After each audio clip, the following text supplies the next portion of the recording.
Sa bahagi po ng Rise Up for Life and for Rights, patuloy po yung pakikipag-ugnayan namin sa mga pamilya ng biktima ng war on drugs ng dating Pangulong Duterte at ang magaganap po sa susunod na sa isang linggo, sa Miyerkules, Aha. ay isa na namang historical na ito ganap kaugnay ng official na pagpapasya ng International Criminal Court kaugnay po sa usapin ng jurisdiction.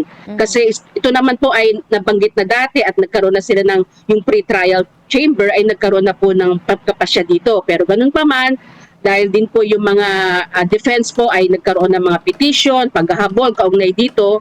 So sa batay na rin po sa mga balitang amin nababasa, ito na yung kumbaga ay pagpapasya na, final na pagpapasya ng appeals chamber kaugnay po dito sa usapin ng jurisdiction. Ang amin pong pag-asa ay kilalanin yung naging pasya ng pre-trial chamber na kung saan may jurisdiction ang ICC sa mga krimeng naganap noong ang ating bayan, noong ang ating bansa ay kaani pa ng ICC at ito ay ang coverage niya yung panahon ng mayor si dating Pangulong Duterte 2011 hanggang March 2019 na kung saan yun po naman yung coverage na binabanggit ng jurisdiction na kung saan ay membro pa tayo ng ICC o yung Rome Statute.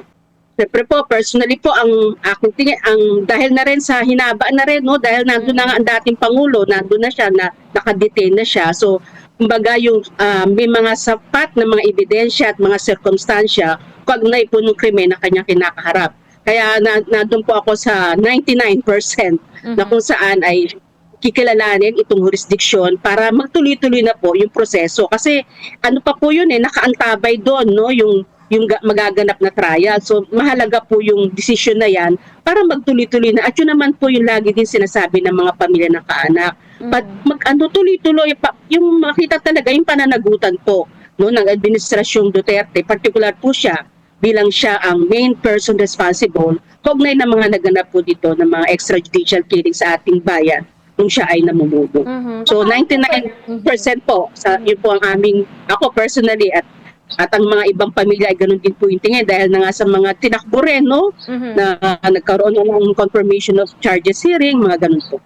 Ang rise up naman po sa pakikipag-ugnayan sa lawyers, particular po sa National Union of People's Lawyer, na kung saan bahagi din po ng proseso ng ginagawang ito, ay tuloy-tuloy po ang pakikipag-ugnayan para mapaliwanagan din po ang mga pamilya. So actually meron kami mga plano, mga pagpupulong, mga pag-update para po yung paghahanda din kasi batay na rin po sa aming karanasan, pag nagkaroon po ng desisyon, magkakaroon ng din ito, yung mga aksyon, no? Kumbaga yung na naman muli, yung paghingi na naman ng views and concerns sa mga pamilya ng biktima. So mahalaga po yung naihahanda din sila.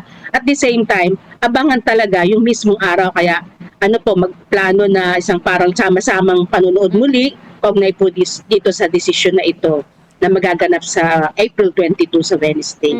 Ang sabi naman po kasi ng lawyer, not necessary, no, na makapunta doon, o kundi meron naman mga pamamaraan, yung mga online, tapos yung sama-samang panonood.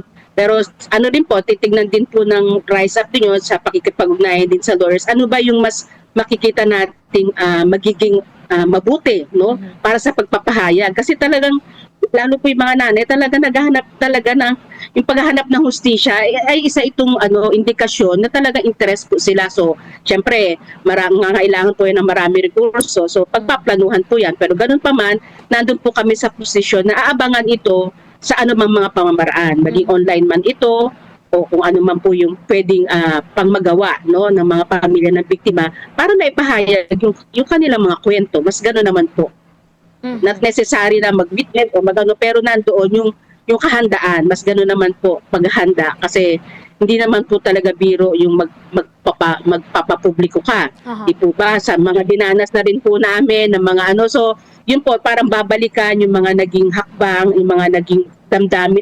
Ang primary po sa Rise Up, yung pong kapakanan din ng mga pamilya ng biktima. Pero at the same time, yung kanilang determinasyon na magpahayag ay hindi po namin pinipigilan nyo. Kasi po ito matinding usapin po ito at lagi po nilang sinasabi ayaw na nilang maganap ito. Yun naman po yung pangunahin din dahil talaga namang walang habas yung paglabag sa karapatan at ayaw po natin yung ganun. At marahil lahat ng mamayang Pilipino ay ayaw yung ganun mangyari sa ating bayan. Kaya isa po itong panahon ng pagtutuwid, pagpapakita ng pananagutan na kung saan mag-umpisa yung hustisya at yung healing process sa mga lalo't higit sa mga pamilya ng biktima.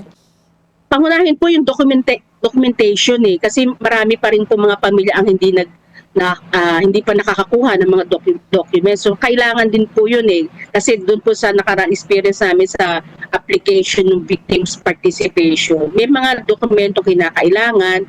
At yun po yung makikipag-unayan kami syempre yung mga legal representative po ng victims. Ano po ba yung sa tingin nila yung maiging gawin? Pero sa amin po, sa bahagi ng Rise Up, yung pag-aayos pa rin ng mga documentation. Kasi ang dami pa pong kailangang abutin at lalo na sa panibagong mga forms, may panibagong mga requirements. So yun na naman po yung kakaharapin po namin. So nasa ganun po kaming proseso ng paghahanda. At syempre, yung mas damdamin po ng mga at yung kalagayan ng mga pamilya ng biktima na sa nangyari pong ito, yung kanilang kabuhayan, nato pa rin yung kahirapan, yung mga ganun po bang mga usapin. Kaya, kumbaga, paano din yung Rise Up po, paano din, nagsisikap din po, paano din makaangkop doon sa kalagayan ng mga pamilya dahil magsasampung taon na po no? So, magsasampung taon na po ito. So, yung paghahanap, at ang pangunahin po, yung paghahanap ng hustisya. Pero at the same time, yung kanilang kabuhayan, yung kanilang pangangailangan sa ngayon. Dahil halos lahat naman po ito ay mga